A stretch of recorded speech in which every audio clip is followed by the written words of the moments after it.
ईमान की रोशनी। पुराने जमाने की बात है जब इंसान की पहचान उसके कपड़ों से नहीं बल्कि उसके ईमान से होती थी। जब तलवार से ज्यादा असर दुआ का होता था और जुल्म चाहे कितना भी ताकतवर हो हक के सामने टिक नहीं पाता था। इसी दौर में सोहराबादी गांव के पास फैले घने जंगलों के बीच एक छोटी सी आग जल रही थी। आग की रोशनी में कुछ साए हिल रहे थे। ये साए थे डाकू सरदार हसन और उसके आदमियों के, और उन्हीं के बीच एक पत्थर से बंधी बैठी थी बादशाह की बेटी मरियम।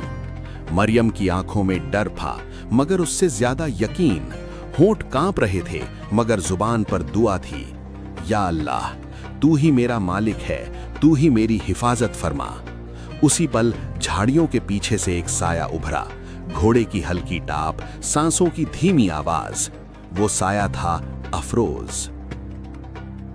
अफरोज और मरियम की पहली मुलाकात। अफरोज धीरे धीरे आगे बढ़ा, दिल जोर जोर से धड़क रहा था मगर चेहरे पर सुकून था। उसने मरियम को देखा, वही पाकीज़ा चेहरा, वही सादा लिबास, वही नूर। मरियम की नजर उस पर पड़ी। तुम? उसकी आवाज धीमी थी लेकिन उम्मीद से भरी। अफरोज ने फुसफुसा कर कहा, डरो मत बीबी, अल्लाह हमारे साथ है।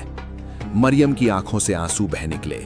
मुझे यकीन था कोई ना कोई अल्लाह का बंदा जरूर आएगा। हसन की चाल और अफरोज की हिकमत। डाकू सरदार हसन पास आया। क्या बातें हो रही हैं? उसने घूर कर पूछा। अफरोज ने तुरंत खुद को संभाला। सरदार, ये लड़की बहुत कुछ जानती है, बादशाह की कमजोरियां, खजाने का रास्ता, सब। अगर इसे जिंदा रखा जाए तो हमारा फायदा है। हसन की आंखों में लालच चमक उठा। अच्छा, तो फिर इसे जिंदा रखेंगे।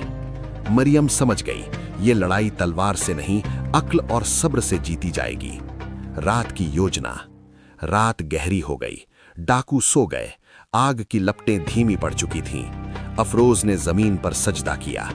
या अल्लाह, अगर आज मेरी जान चली जाए तो इसे कबूल फरमा, लेकिन इस बेटी की इज्जत की हिफाजत कर। उसने मरियम की रस्सियां धीरे से खोली। जब मैं इशारा करूं तुम पीछे मत देखना। मरियम ने सिर हिलाया। मेरा यकीन तुम पर नहीं, अल्लाह पर है। टकराव। जैसे ही दोनों भागे एक डाकू की नींद खुल गई। भाग रहे हैं, वो चिल्लाया। हसन तलवार लेकर दौड़ा। आज कोई नहीं बचेगा। अफरोज मरियम के सामने खड़ा हो गया। अगर किसी को मारना है तो मुझे मारो, ये बेगुनाह है। हसन हंसा। तू बहुत नेक बनता है गांव वाले।